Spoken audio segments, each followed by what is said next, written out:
Good afternoon. Today we are going to finish this unit. I feel confident. Yes, we are. And so finish off World War II, and tomorrow start directly on the Cold War. There's only one more test you have to worry about, and that, of course, is the final exam, which I have done. So should give you an advantage, right? So let's begin. So, with the Americans in possession of the island of Okinawa, only 350 miles from the Japanese coast, victory over the Empire of Japan seemed all but assured. Such was not the case, however, as the Japanese had shown their selfless determination and courage through kamikaze attacks and would not easily surrender. Add to this equation that the United States now had a new leader. Franklin Delano Roosevelt had died of polio in April 1945, and the presidency had passed over to a rather unsophisticated Missouri former KKK member. Yeah, Harry Truman began his political career. He was in the KKK. For what it's worth, though, in Missouri, which was Democrat territory back then, if you ran for any office, you had to be a member of the Klan. He disavowed that after he left Missouri. Truman did not know foreign affairs. He had been kept out of the loop on most decisions dealing with the war, and also must have been very shocked when, on his first day of office, one of the aides walked in and said, "Mr. President, we have to inform you that we now have a weapon at our disposal which, if it works the way we think it will, can destroy an entire city." Now, this is the so-called Manhattan Project, the project to build a nuclear weapon we saw detonated on our friend Puyi. And we won't be visiting Puyi again for a while, but we will visit him again. This is called the Manhattan Project. Yes, much of it was developed in Oak Ridge, Tennessee. In fact, the city of Oak Ridge, Tennessee was built for the Manhattan Project. Should he use it against the Japanese? Now, see, that is the question.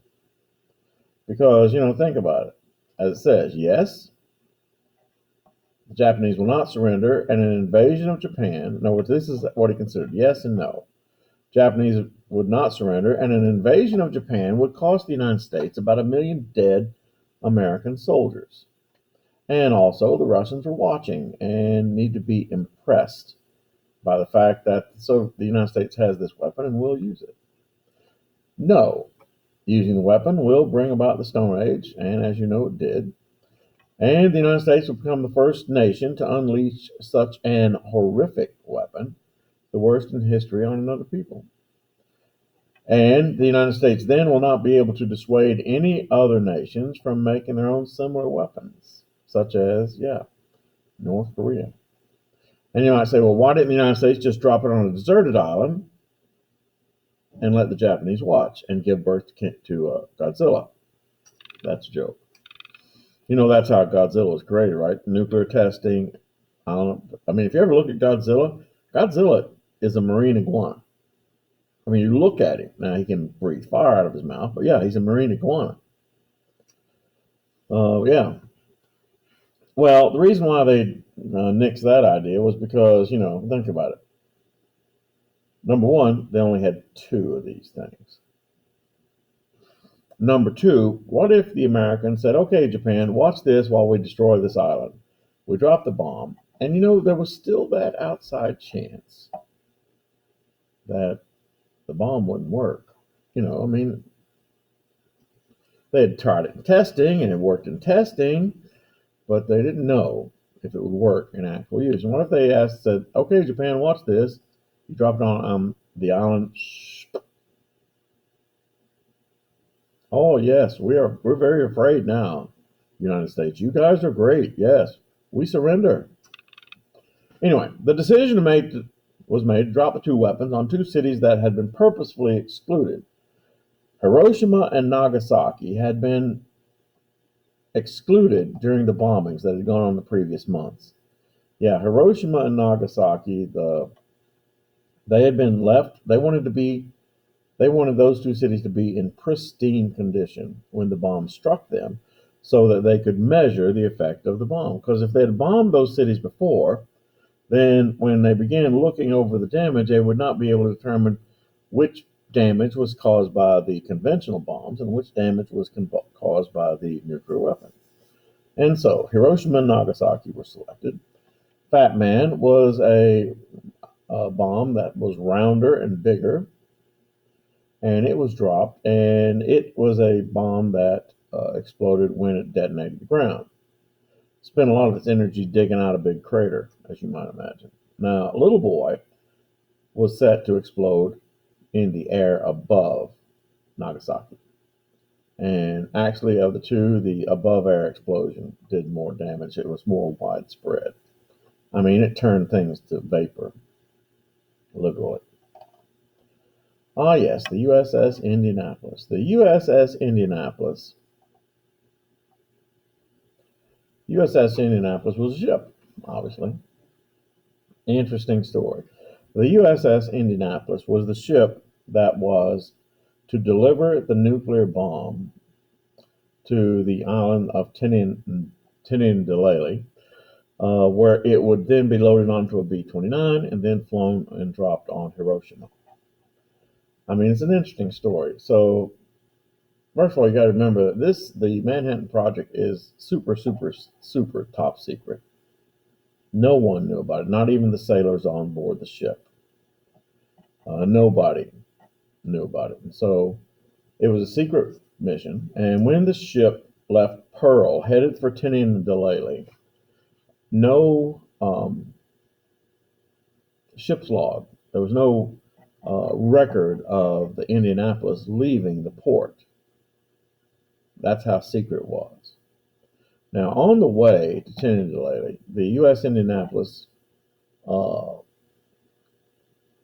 crossed paths with a Japanese submarine. And the Japanese submarine fired a torpedo at the Indianapolis, missed, and the Indianapolis continued on its way. The Japanese submarine continued on its way. The Indianapolis got to the island of Tinian-Delali, dropped off the bomb, turned around, headed back for Pearl. And on the way back, it ran across the same Japanese submarine. This time, the Japanese submarine slammed 2 torpedoes into the side of the Indianapolis. And here's the thing. The Indianapolis sank. But the mission to deliver the bomb was so secret that when the ship was struck, no distress signal. There was no SOS, no come help us, no radioing our position, nothing. The ship went down into the water. Something over 1,000 men went into the water.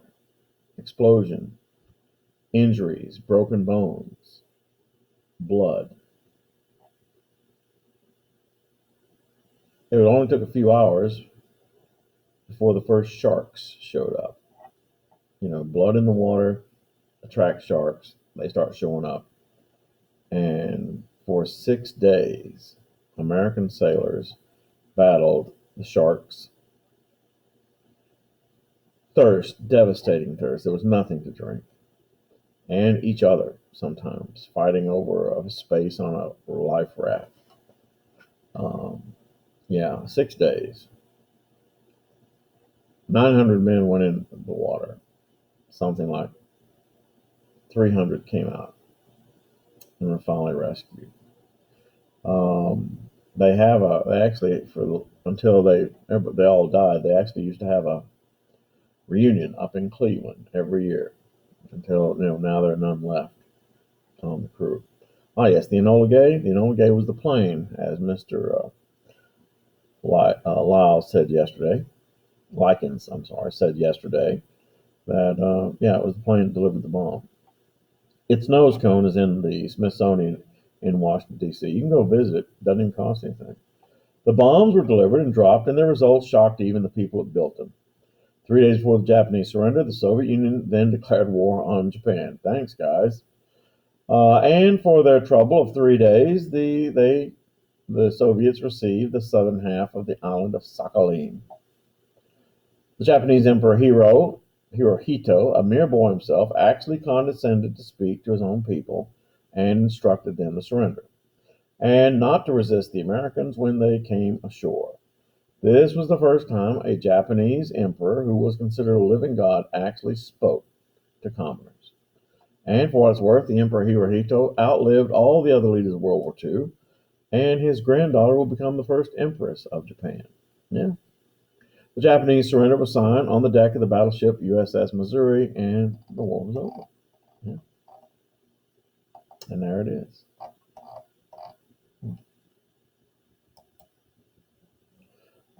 And so I need to go back. Well, it doesn't matter. We're stopping here. Thank you.